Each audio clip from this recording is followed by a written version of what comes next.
I frequently receive requests from viewers to invite new guests to the show, and I don't believe there is any guest who I've received more requests for than tonight's guest, Mr. Anthony Patch. Anthony, hello. Hello, Jason. Thanks for the invitation, and thank you to your audience. It's wonderful to have you here. Of course, you are an expert in quantum mechanics and particle colliders and some of the more esoteric technologies and things that most people can't even wrap their brains around. I have only a very rudimentary understanding of quantum physics and superposition and things like this. But as most people know, I've done quite a bit of work with Quinn Michaels, going around the country, visiting Fermi labs and the deep underground neutrino experiment, and just trying to figure out exactly what's going on with all this quantum computing stuff and all of these particle colliders that seem to be scattered around the world in what both you and Quinn have identified as a clandestine planet-scale quantum computing environment, possibly intended to run the most powerful artificial intelligence system ever contemplated. I would agree with that. Quinn has done some remarkable research, and I have followed your work with him, and I would agree with most everything that he has said about AI and about blockchain. And I think he and I used a little bit different verbiage with blockchain and AI, but the central theme is that blockchain is raising the IQ of AI. That's the way I would put it if he and I were having a man-to-man conversation. Right. Wow. Yes, and I think most people are quite concerned about what the future of AI might hold for humanity, particularly given that so many people using it or proposing its use seem to want to weaponize it, like all technologies that we've seen. What do you see as the future? Yeah, most of the high technology that we see, no matter the discipline, has its funding origins and its ideas or impetus coming from the military, industrial, and intelligence communities. And to sum that up, your audience, I'm sure, is very familiar with DARPA, and they've been responsible for an awful lot, including AI. And therefore, a quite familiar video interview that just came out a couple of days ago on the Joe Rogan program with Elon Musk, and I know you're familiar with this. It's quite the viral video. But I touch on that not to steal from your show, but just simply to say that this is out in the public venue. It is a extremely popular topic, AI, from the pro side and the con side. And of course, Elon has been raising now for a couple of years the alarm regarding AI. One of the things that I noted in your recent interview with Quinn Michaels was, this goes back to November 7th of last year, I believe, when you were with him in Las Vegas. Yes. And he was talking about the Singularity and Singularity.io, the website, and AI. But very quickly he made comment to the point that AI is an existential threat to humanity, and that is what Elon, of course, has been echoing and promoting.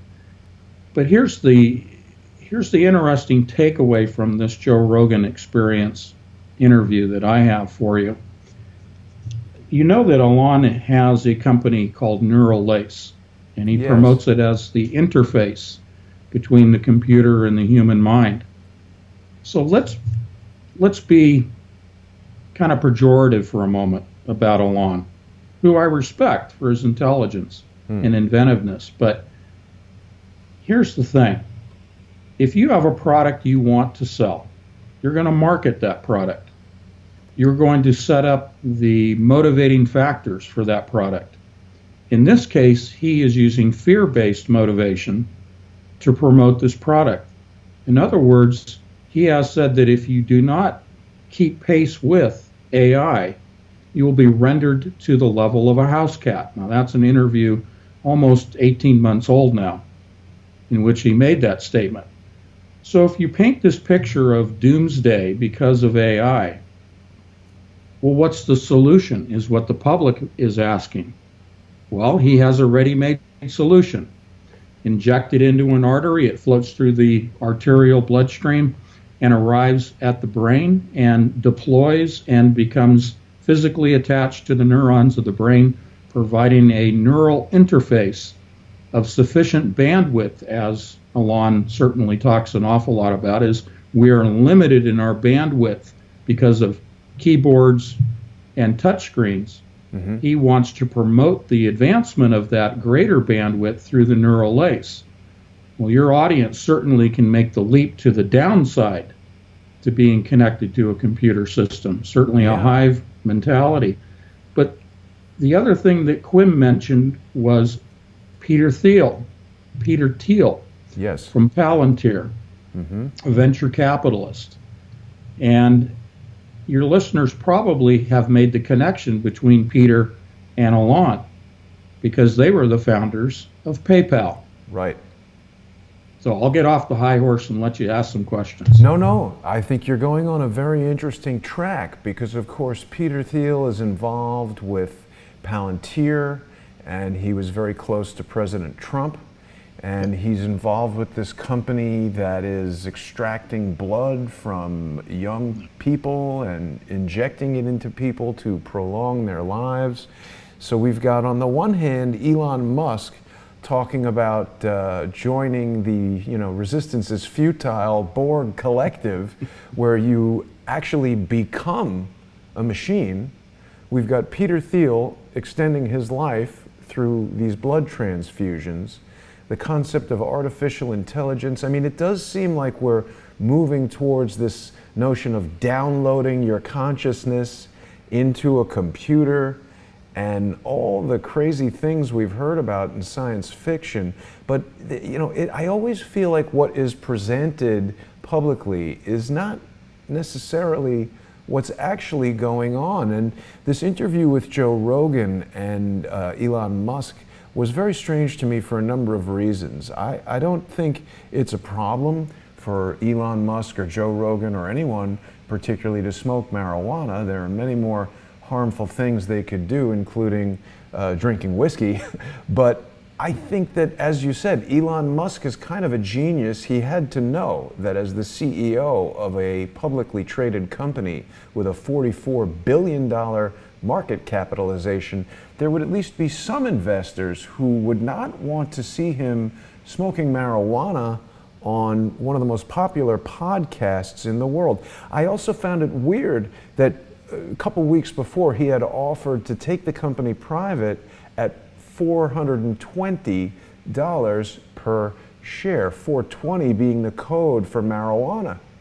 So is he sending us some kind of message? Is he trying to drive the stock price down? Is someone like Peter Thiel, who we seem to see indicators could be involved in manipulating markets with cryptocurrency by owning these crypto exchanges and doing various things with artificial intelligence or buying and selling? It just feels like something's going on that's not immediately obvious. Maybe some cryptocurrency will be involved in the buyout, in the privatization of Elon's Tesla Motors. I can tell you that financial experts that I speak to who have looked at just some cursory overviews of the financial position of Tesla have said it's a pig, and that this notion of buying it back to take it private, there's so much debt on the company that it doesn't seem like a financially strategic maneuver. But I don't want to take you in a direction that's outside of your area. Let's get back to the particle colliders and Enrico Fermi's original intention of utilizing a synchrotron to open an artificial singularity and to communicate with extraterrestrials in other dimensions. Do we have any indicator that this stated goal for that technology has been achieved? None yet, other than communication. The opening of a doorway or a portal is something publicly that Sergio Bertolini from CERN, the head of computing and engineering in 2009, said that they were going to open a doorway to a parallel dimension and send something through. but they weren't sure what would come back through. And that, of course, prompted the late Dr. Stephen Hawking to say, perhaps that's something you don't want to do, because if you use, by way of example, what happened to the Native Americans when the Europeans arrived, it may not be a good thing for us to open that doorway. Right. What could possibly go wrong, right? Sure. Now, you started that answer by saying communication. And Yes. of course, people remember Quinn's now infamous hashtag, the time phone hack. And while it seemed difficult for me to conceive of, a contact, that film with Jodie Foster, a contact-like moment where a person or some matter would actually be transported through this seemingly extremely dangerous thing, it seems more plausible that radio signals could be sent through there. And of course, Quinn created quite a dust-up by pointing out that a gentleman named George Henry Swigert had invented a telephone that worked over radio signals, and he had proposed the hypothetical scenario that perhaps this sort of technology, sending radio transmissions somehow through one of these singularities, particle colliders, whatever, might allow some sort of communications device that could communicate with the future or the past. What do you think about Sure. that theory? Well, communicating with the past is more likely through quantum entanglement. And very quickly, and this is why the title of my magazine, Entangled, is borrowed from quantum entanglement, which in particle physics are two similar or dissimilar quantum particles that are separated by any distance that are communicating with one another. In other words, in our reality, if you will, if you affect, specifically if you change the spin, the upspin to a downspin or vice versa of a quantum particle, instantaneously it likewise affects its pair. And this can be at light years in distance, Wow. or it can be across the street. But the point is that if I change the spin, for example, of an upspin particle to now a downspin, it will do the same thing with another, which used to be down and is now up. So it's an opposite. But the point here is it's instantaneous. There's no time involvement in quantum entanglement. Now, quantum entanglement can apply to the past. Because the past already existed, there is theoretically the ability to, through quantum entanglement of a particle in our time, being entangled with a particle in the past, and thereby affecting that particle in the past through this change of spin. So an instantaneous change of a physical particle in the past because it existed. Now the same cannot be said for the future, because in our way of thinking as a human, the future is the future. It does not yet exist. Therefore, there is no quantum entanglement with a future particle, because that particle does not yet exist. It's not been experienced by us as humans. Huh. But conceivably, someone in the present who is aware of what Enrico Fermi or anybody in the past was trying to do could send them a message. Theoretically, that's correct. And just like in the film Back to the Future, if you're inventing a time machine in 1955 and then suddenly you get a letter from, Western Union that tells you, hey, this is going to happen in the future, that's when we start getting into all of these theoretical time travel, brain-bending sort of scenarios. So you feel that Quinn's theories regarding the time phone hack have merit? They do. Theoretically, they do. I think of course, that as we go through the entanglement process, we look at the application of quantum entanglement in quantum computing. And there are various mechanisms involved in quantum computing that I can illustrate. Part of what I do is to take the arcane science and translate it so that people can wrap their head around it.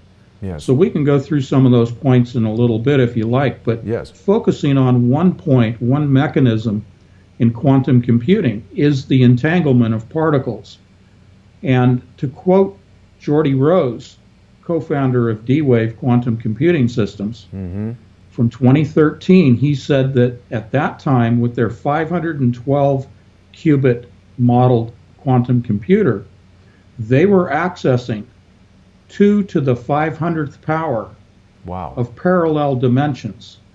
That right there is your snapshot of interdimensional communications through quantum entanglement. I think it's very difficult for people to conceive of 2 to the 500th dimensions. Now, I had a long career as a stereoscopic filmmaker, so I was very aware that we've got, width and height and depth, and of course time is a 4th dimension. What are all these other dimensions? Well, they are purely theoretical. Now, I'll give you an example. Within the human mind, it's been theorized mathematically that the network of neurons and dendrites, the connecting wiring, if you will, those dendrites are organized in a wiring pattern that is composed of 11 dimensions. Now, that's a mathematical, theoretical model. If we go out into particle physics and quantum mechanics, it's been theorized that there may be as many as 52 dimensions. Now, these are usually expressed mathematically in a model known as a manifold, which is much like tracing your finger along one surface and having it come back on another surface. But in multiple dimensions. Type drawing. Exactly. So these are purely theoretical, and scientists will try to uphold the theory mathematically, and they will write out all of their calculus and trigonometry, their shorthand, if you will, on the board to prove their theory. But again, it is only a mathematical model of their theory. There is no empirical proof of other dimensions. Right. But it's also important, I think, to remind people that the very concept of quantum physics is not that old. And at the time that it was first proposed, it was laughed at. The guy was a graduate student or something, and people thought it was preposterous. It flew in the face of Einstein's theory of general relativity, and people thought he was a nut. Well, that's true, and that's true of original thinkers. Most are labeled as nuts because they are thinking against the paradigm in the mainstream science. And this is what is really hamstrung modern science today, is groupthink. And it's very difficult to think in a contrarian manner or a truly creative manner any longer. I do applaud people like Geordie Rose at D-Wave who are thinking differently. But the unfortunate thing, and this is as a Christian believer, you cannot separate the physical from the spiritual. I've said that for years. There is a spiritual component to what Geordie Rose and D-Wave and others that are involved in quantum computing. This has its origins in the dark arts. All of computing, all of the binary system has as its deep roots geomancy. It's called Il al-Ramal in the Arabic. It's the science of the sand. This comes out of both Africa and the Arabian states. So what we're talking about here is divination through making random marks in the sand and a skilled interpreter divining the meaning. The understanding is, the supposition by the diviner is that the person randomly making the marks in the sand is somehow being spiritually guided from the other side to make those marks. The marks provide instruction, provide answers that are derived or interpreted by the skilled diviner looking at these random marks that this other person has made. If you look at the origins of geomancy and march it through the centuries, if you come up to Dee and Kelly, if you come up to even Crowley and Blavatsky, Aleister all Crowley? of this is divination. It is all geomancy. Geomancy is a binary system. All of our quantum computing and classical computing, all of the software, has its binary origins in geomancy. I think, Anthony, geomancy is a term that many people, including myself, are totally unfamiliar with. What does it mean? Well, again, you've got it up here from Wikipedia, and this is great. The art of placing and arranging buildings or other sites auspiciously. Well, that's one, but the better is the divination from configurations seen in a handful of earth thrown on the ground or by interpreting lines or textures on the ground. What I'm illustrating is that, and this is quite controversial. Give me just a moment. I need to grab a copy of one of my magazines. Sure, Hang on. no problem at all. And of course, the magazine is Entanglement, and people can subscribe on anthonypatch.com, where all the back issues are available. That's very good. Thank you. All right. This is Jesus Christ in the temple. Mm-hmm. This is the prostitute who was about to be stoned to death by the crowd. That is the sand on the floor of the temple. Jesus Christ is making geomantic marks in the sand. He is writing out Avia and Populus. These are two of the geomantic figures. Mm-hmm.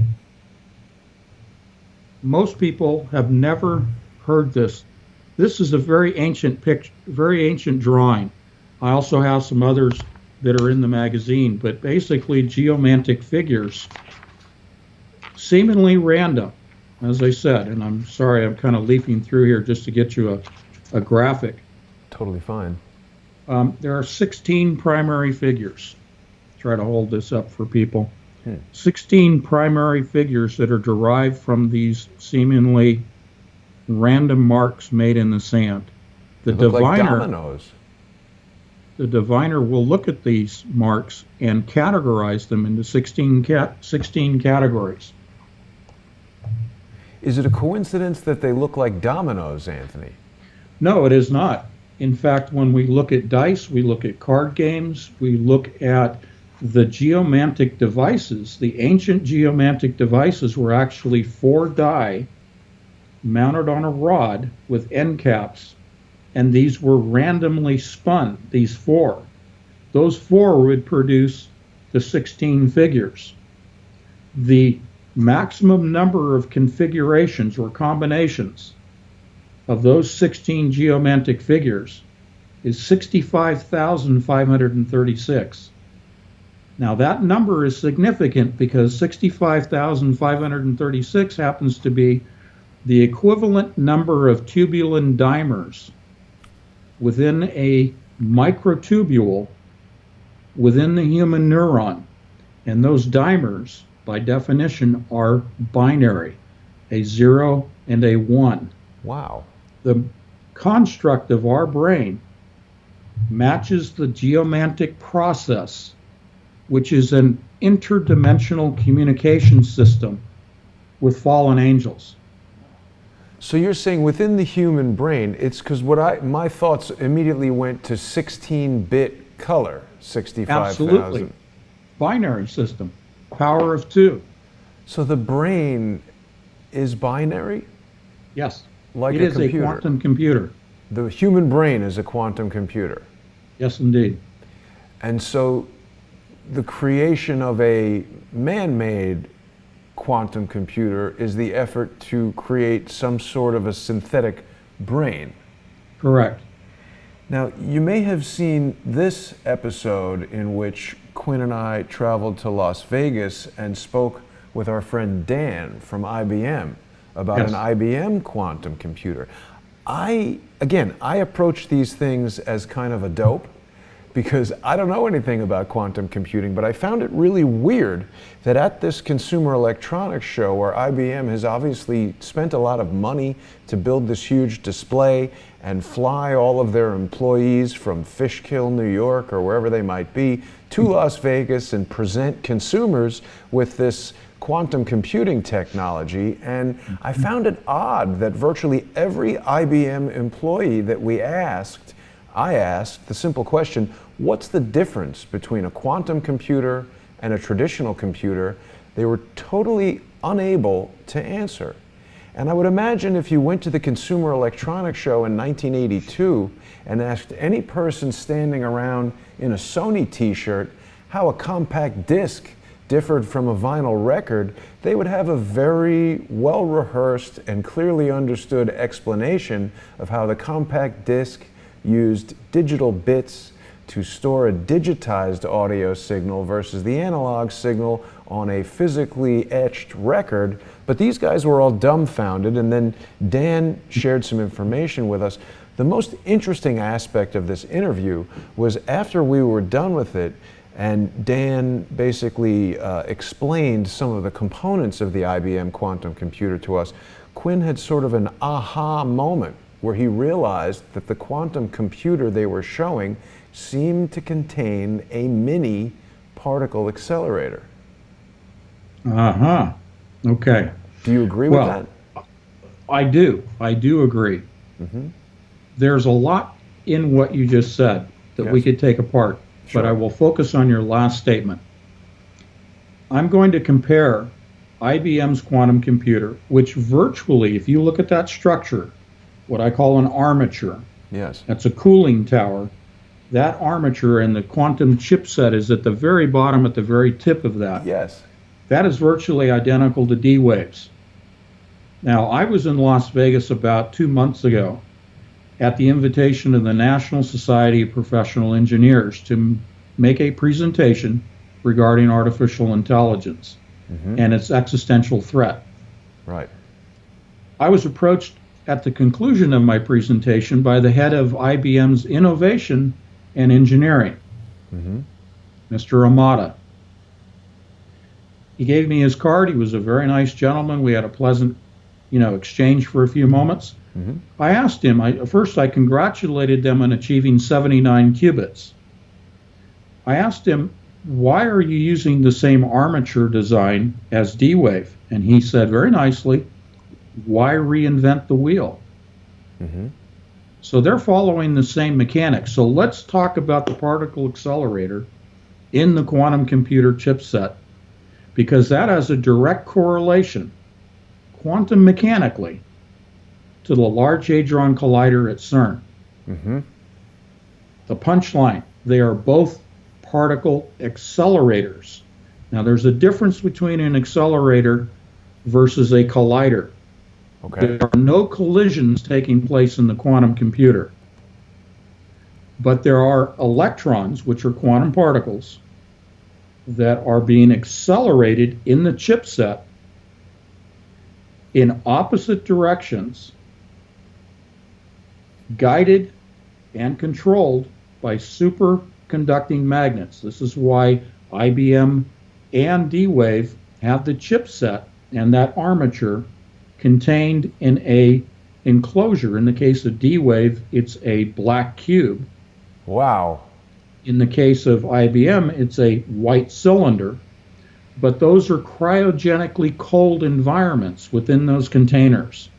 They have to be cold so that the magnets that they're using can achieve superconductivity. That just means it reduces the resistance, the interference to the flow of electrons, so that they are able, in a quantum computing environment, to maintain coherence, to maintain stability, if you will. Here's the leap. Picture electrons in a quantum chip moving in opposite directions simultaneously at near the speed of light. Now we go to CERN, to the Large Hadron Collider, in a 27-kilometer main ring. We have quantum particles, in most cases protons, moving in opposite directions simultaneously at near the speed of light. The only difference is the size of the machine. The quantum mechanics of the Large Hadron Collider and the quantum chipset within IBM or D-Wave are identical. Just the scale of the machine is different. They are both particle accelerators. Only one is a collider. That's the Large Hadron. Wow. So it's so difficult for people to really understand what the implications of all this are to the average person walking around, and how this, like, when will we have, I asked the guy at IBM, when will my iPhone be a quantum iPhone? And he said, never. And right away I said, that's got to be wrong, because other people have told me that in the world of technology, and I've seen them 20 years later and said, I guess never came early. You know, I watched that interview 2 or 3 times that you and Quinn conducted, and I found these guys to be purposefully ignorant in their statements. I agree with you. Why would they be so evasive or ignorant, in my definition of it, as to explaining their technology? So let's look at the explanation. Let's give the explanation, then we'll go to the bigger picture of what does this mean to everybody. Sure. In terms of a phone being a quantum computer. The essence of a classical computer are transistors. The equivalent in a quantum computer is a qubit, which is a quantum bit. Again, binary. But the difference is when you move the electrons at near the speed of light in opposite directions in a super cold, superconducting environment, they achieve what is known as superposition. Right. That mathematically in the binary means that a 0 can simultaneously be a 1 and a 1 can simultaneously be a 0. That's because physically when you have these electrons moving at the same speed in opposite directions, but simultaneous in their movement, the electrons are in superposition. They are operating as identical particles with identical energy, identical trajectories and speeds. Therefore, you achieve mathematical superposition of 0 and 1s by mechanically causing quantum particles to achieve a physical state of superposition. So, what does this mean to people? That's okay. It isn't. We don't have to know how it works necessarily. It's fun to talk about. I love to talk about it in details. Right. But what does this mean to people holding their phone, their iPad, whatever? Are they ever going to see a laptop quantum computer? Well, yes, they will. Wow. Because this is what is pushing the venture capital world. This is what's pushing Silicon Valley, etc. And why are they pushing quantum computing down to such a small scale, to where it could be a quantum computer in a laptop or a phone? Because quantum computing was developed, and this is again going back to your interview with Quinn Michaels, and I agree with him, quantum computing has resulted in artificial intelligence advancing the way it is. AI has been around as a machine control system since the 1950s. It's only been in the last, well, I agree with Quinn, 2010, that AI has really achieved what I call this parabolic acceleration in development. The parabolic acceleration in development of AI is virtually tied to the development of quantum computers. I'm going to shut up here in a second. Quinn mentioned 2010 as a pivotal time for AI, a pivotal time for the development of AI in terms of robotics. Yeah. He mentions, Hanson robotics. Right. Here's the deal. D-Wave produced their first quantum computer as a beta test, as a prototype device with 8 qubits in 2010. Wow. If you look at the parallel track of development of quantum computing, AI, and blockchain, the origins with Bitcoin, we start at 2010 and we move forward lockstep. Each of those work together at the same time in the development timeline. And they also tie to CERN.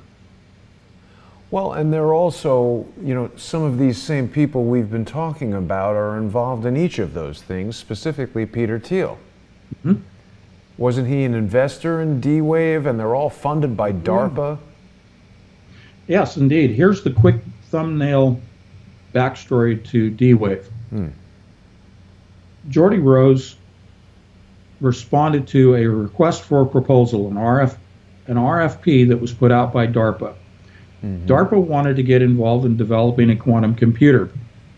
Dr. Richard Feynman said back in the late 70s, he said, if you want to understand and explore quantum mechanics, you're going to need a quantum computer to do it. And therefore, DARPA put it out to the private sector to develop a quantum computing system. This is purely for the intelligence community's use. They funded Geordie Rose in his initial assembly of a team of researchers to the tune of $10 million. They had to replace that initial team because they didn't understand how to cooperate and how to produce something that would be commercially viable. This is where Eric Ladozinski, also a doctor, a physicist, came in as a partner with Geordie Rose at D-Wave, and they put together an additional $20 million, now not in DARPA funds, but in venture capital funds, and put together an entirely new team. These seem like low numbers. These seem like low numbers to develop this type of radical technology. How could they do that? Well, back in as early as the mid-1990s, there were Russian and German physicists who had put together the mathematical model of qubits and a quantum computer. They put the theory together. The brilliance that came out of D-Wave early on, this was in 1999, that Geordie Rose, a fairly new physicist in his own right, experimental physicist, realized that if they were going to develop a commercial product that would be attractive to venture capitalists, they would need to focus on how they're going to manufacture the chipset. The brilliant inspiration on Geordie's part was, let's take the existing lithography process, the printing process of transistor-based silicon chips, and let's go to that macro scale, and yet let's use that lithography factory system to build our chipsets, because everyone, including the theorists, had focused on the subatomic level, the quantum scale, to build up the chipset. What he did was start at the macro scale, a much more physically manageable scale from a commercial manufacturing standpoint, and worked his way down. So it was brilliant. They were able to build their first computer with 8 and then 64, and eventually we're looking at the first commercial model having 128 qubits, sold to the intelligence community first. Wow. And now, of course, they're up to 2048, which is astounding. And when I think back to my days on the Commodore Amiga and Apple II before that, the movement from 16 to 32, 64, 128, 256 to 16.8 million or billions is rather rapid. Yes. So these guys are making some substantial progress. So I want to shift a little bit because we've been talking a lot today, obviously being September 10th, tomorrow being the 17th anniversary of possibly one of the most significant events in the course of human history, in that it's redirected all modern countries. They're either victimized by this ongoing war in the Middle East, or our lives here in the United States have changed, and of course the 3,000 plus people that were killed on that day.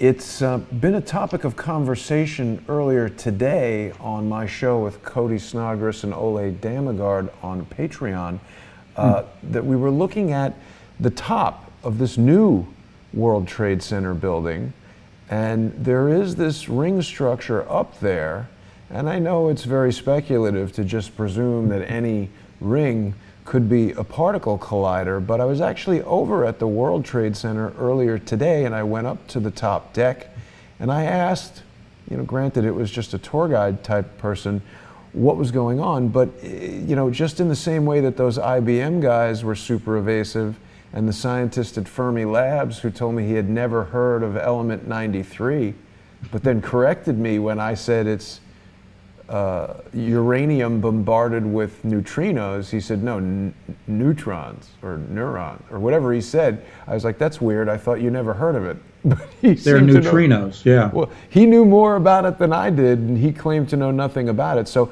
there seems to be a lot of people who, Quinn and I also went to the Getty Center and asked them if there was a particle collider there, and the woman's response was quite odd. I would think most people have no idea what a particle collider even is. Right. And if you started asking them about it, they would say, what the hell are you talking about? Not immediately say, no, there isn't one here. Very telling. So what do we think is going on here, Anthony? Well, I haven't seen this image before. It appears to me that it's in the construction phase, and possibly this is safety netting that has been erected around the structure for the safety and protection of the workers. I don't know. I don't know if this is a particle accelerator. If it is, because it is in a ring shape, it would be a synchrotron as opposed to a linear accelerator, which would be a straight line. If this is a synchrotron particle accelerator, we have to appreciate the fact that it would require massive, and I mean massive in terms of weight, superconducting magnets, because when you accelerate particles, they want to stay traveling, they want to remain traveling in a straight pathway. Mm-hmm. The only way you can get them to bend into a curved pathway is by using magnets, steering magnets, bending magnets they're called, to hold them to a curved trajectory. To put such a structure on top of a building like that, I would really question, number one, their ability to engineer the building to withstand the force of winds blowing against that with such a heavy concentration of mass at the very top. The pendulum effect itself, the moment of inertia, could overcome the structure of the building in something like Hurricane Florence. Huh. So it doesn't make much sense to put a synchrotron on top of a building. And it really isn't necessary, because you can transmit a directed energy beam from the ground and steer it, if you will, reflect it, much like you would with lasers. You don't need to put the source of the directed energy on top of a building. You can direct it from anywhere. Huh. And that leads us to Brookhaven.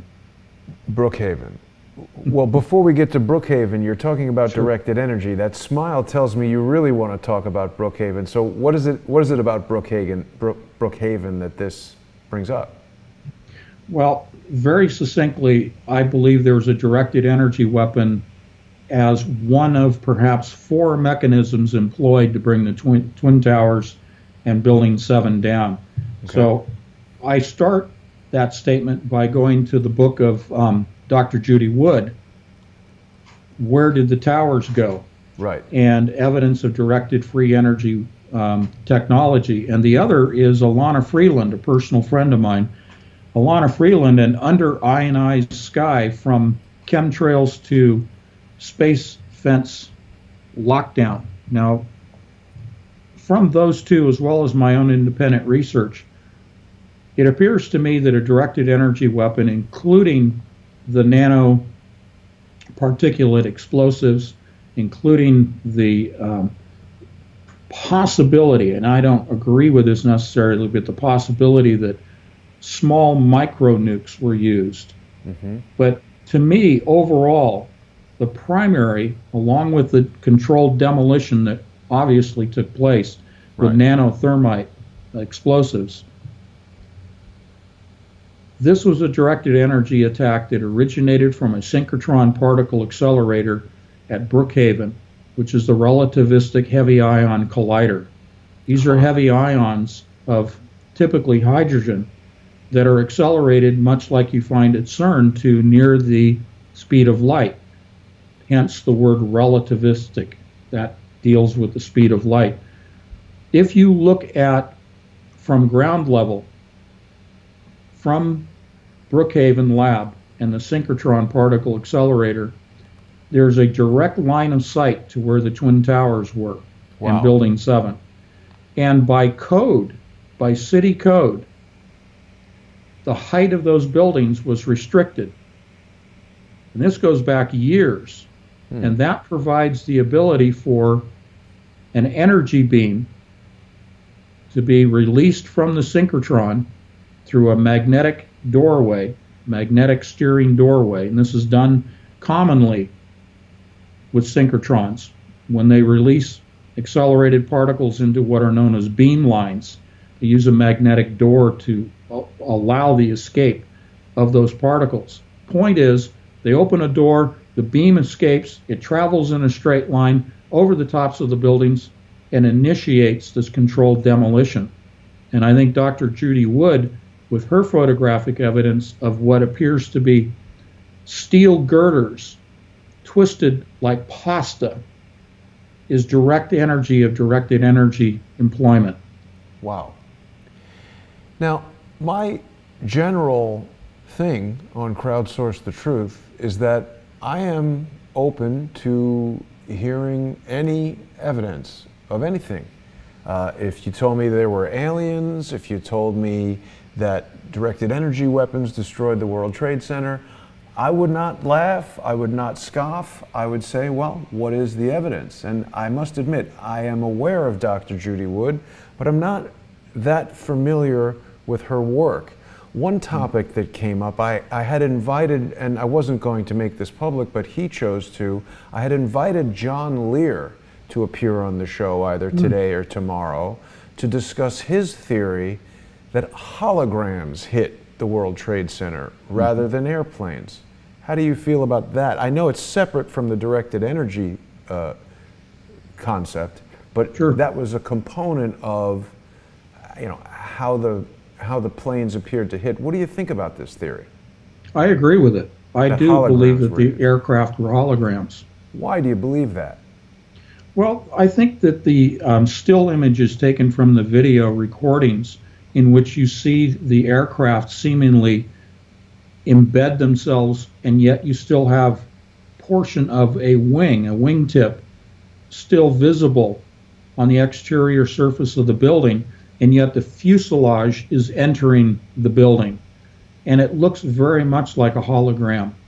And I think that it's really also something that we have to consider because, as you know from the physical examination by many engineers, the impact of the aircraft would have little effect on the structure of the buildings. Either impact effect or the ability to generate sufficient heat to cause this collapse and the pulverization and the lack of material at ground level that took place. So just the fact that these aircraft did not create an awful lot of damage, a lot of physical damage in the buildings themselves, and didn't really generate much in the way of a fire from the fuel, and that those fires typically were extinguished, self-extinguished very quickly, it appears to me that these were holograms. And that would be much more controllable. Well, let's explore that for a moment, because I actually have fairly extensive knowledge of the science of holography, and I have very extensive knowledge in a variety of different techniques and technologies that both exist and have been proposed for creating what's called autostereoscopic images, 3D images that can be viewed without the use of glasses or any sort of apparatus on the viewer. And I can tell you that, you know, there are even technologies that were proposed in the 19th century that are just now being implemented, plenoptic lens arrays and things like this, that there is a significant challenge to creating the type of image that's proposed by this John Lear theory that can be viewed from multiple different angles with no sort of visual anomaly, and can do things like we see in this particular image where there are reflections visible. Can you see this on the screen share, yes, Anthony? Sir. Okay, so we've got this guy here with the van down below, and as the building is struck by the plane, we can see the plane reflecting in the windshield.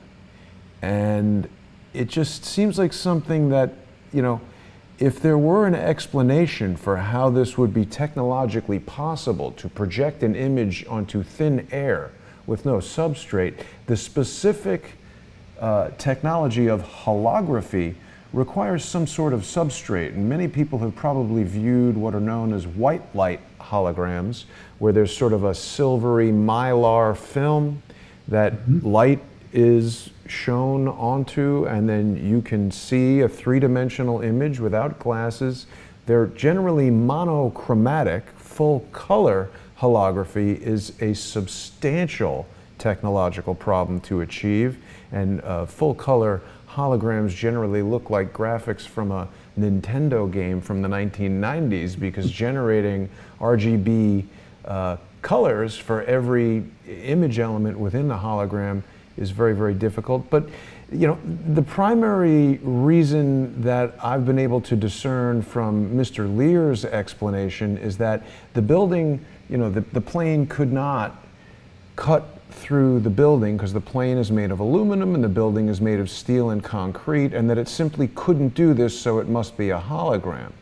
But I've seen other physicists and scientists and pilots who say that when the jet engines are used to generate thrust and the plane descends rapidly, as it did in this case, it could even achieve an overspeed type situation that could be very detrimental to the aircraft if it were to remain flying at that speed. But let's assume it hit the building at something between 500 and 560 miles an hour. Wouldn't the aircraft be generating so much kinetic energy due to the mass of the aircraft, half that mass times the velocity squared? Wouldn't it be so strong, the force coming at the building, that it would just go right through? It was a steel mesh, not solid steel and concrete. Well, when we look at the impact, we don't see any immediate debris production on the surface of the building.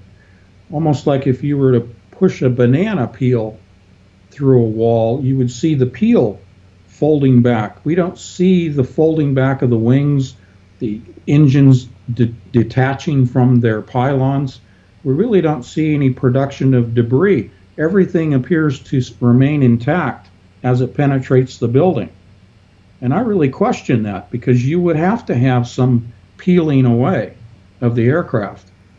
I come back to, I mean, again, I'm not a physicist, but I come back to this kinetic energy thing, because even if it was a Q-tip on the edge of the wing, it's moving so rapidly that every element of the plane has this kinetic energy, and the resistance from the stationary building possibly could be insufficient to affect or overwhelm the kinetic energy of everything else on the plane. I mean, again, I don't think that a directed energy weapon theory or a micro-nuke theory or a nanothermite theory are mutually exclusive. You know, I think it could have been a physical plane that hit it in addition to all these other things happening. I don't think we need the planes to be holograms for those other things to be true. And I find numerous problems with the holographic plane theory and the visual effect theory. And these are two areas that I have definite and distinct expertise in. Like, there's a lot of people who have said, well, all these videos that we've seen they're using visual effects because the wingtip goes behind a building in the distance.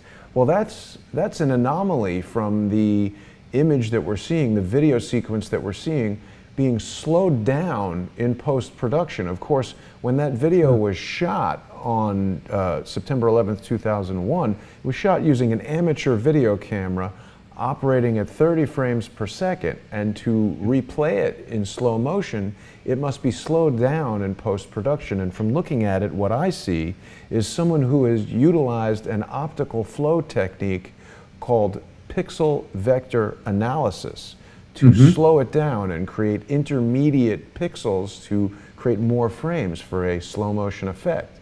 So and it doesn't blur. Right. An artifact of that technique is that stationary objects can interfere with moving objects and make it look like their interposition is inaccurate. So when I see that video, I see a video that someone out there in the world, possibly a well-meaning person who didn't understand how to use the software completely, wanted to slow down that video to analyze it, to make it more dramatic, and that anomaly remained, and someone else picked it up and ran with it and said, oh, this is a CG plane. I remember seeing that clip that's accused of being CG on television in New York, minutes or short hours after the event occurred. And I'll tell you, Anthony, I've been involved in a lot of visual effects processes and projects, and in 2001, even today, the notion of generating a video image that includes real-time shadows and reflections, it's just totally implausible that so many people could do it from so many different angles with no obvious anomalies in terms of vast differences between the various videos. And I'm going to continue looking into this, because this visual effects instead of real videos is something that I am particularly well suited to examining and commenting on. But I do not believe that holograms could have been used in the way that Mr. Lear describes, and frankly, his coming out and publicly bashing me for inviting him on a private phone call to engage in a debate with David Hawkins and Field McConnell, who say that drone aircraft were used to crash into the building. Now that's a technology that I could envision. We've all seen sophisticated flight simulators, we've all seen remote controlled model aircraft, and it's not that much of a stretch of the mind to conceive of a sophisticated technology where someone sitting in Seattle or Chicago or Building 7 in a flight simulator could fly a plane that's out there. I could see that being a realistic technology. I agree. There's no explanation for any version of any known holographic technology that could work in the way that Mr. Lear describes, and there's not even a theoretical explanation, like you were talking to me about quantum physics theories, that maybe we don't have the technology to create just yet, but we can theorize how they might work.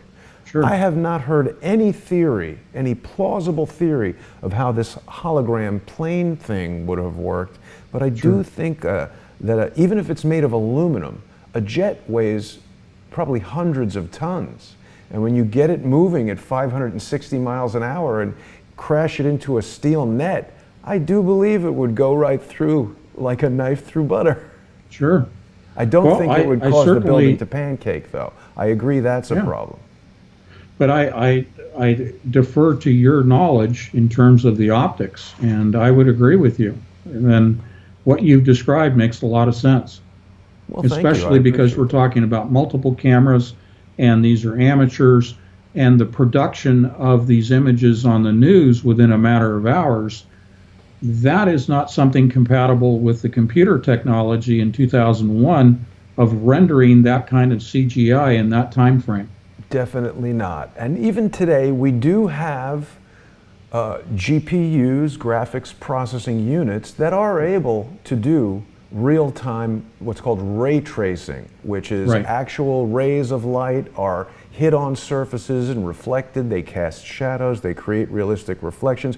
Ray tracing is one computer rendering technique that's utilized to create photorealistic images.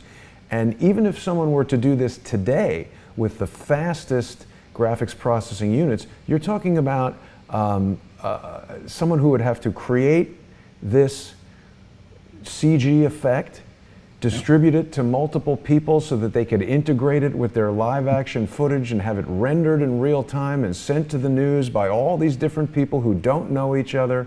I just don't find it plausible. I think it's much more plausible that, just as was described in the plan for Operation Northwoods, which has now been declassified, that a plan for some sinister element of the government or members of the rogue intelligence communities, whether that's the CIA, the Mossad, the Saudi Arabian government, elements of all of these things and others working in concert, I do believe they could employ remote control aircraft. They could have the commercial aircraft fly right over a military base and swap the aircraft, crash it into the building. We've got multiple eyewitnesses who say that the second plane to hit the tower was dark gray or black. And I've certainly seen at least one video where it very clearly does look like a black plane crashing in. And there was a U.S. Air Force retired individual who said that he noticed a tubular structure underneath the plane that was very similar to technology that he had seen for drone piloting of aircraft. So I know of that report. Yeah, that's credible stuff. So it's very interesting, Anthony. There's so many things for you and I to discuss, and I love it when these people with different expertise and experience can come together and share ideas, and I definitely will be looking more into the work of Dr. Judy Wood, because I'm quite fascinated by the topics that you cover and that you explore in your various social media endeavors. Of course, people can listen to you every Friday, is it? Yes, sir. From 5 to 7 Eastern Time. And that's going to be on Truth Frequency Radio, where you appear with Kev Baker, I believe. Is that right? That's right. So people can tune into that, and they can also subscribe to your YouTube channel. You are Anthony Patch right there on YouTube, and the radio shows are presented here on YouTube as well. And of course, people can go to anthonypatch.com and they can, that's the Patreon page. Let's not forget that. People who want to support Anthony's work in an ongoing way can go to patreon.com/AnthonyPatch, and the website to subscribe to Entangled Magazine is going to be anthonypatch.com. These are pretty easy to remember if you know Anthony's name, and that's good because there's so much going on. It's frequently difficult to remember all these things. Anthony, is there anything you'd like to share with the audience before we wrap it up for tonight? Well, again, what drives me to conduct the research that I do and to speak out in public, and that is primarily because I am a Christian believer, and what I believe I'm presenting to the audience is what I call the evidence of evil. And when we talk about interdimensional communications, if we talk about the applications of modern quantum physics at CERN and other places like this, they all, and according to my research, have their ancient origins in the dark arts. Most people are familiar with alchemy. Modern science is just modern alchemy. And these are really the extensions and the sophistication of the dark arts. So I look at the spiritual side of this and present what I call the evidence of evil. And I try to do it in a manner that people can understand. And I have studied quantum physics, quantum mechanics, DNA, the biological aspects, all of these things for well over 20 years now of concentrated effort.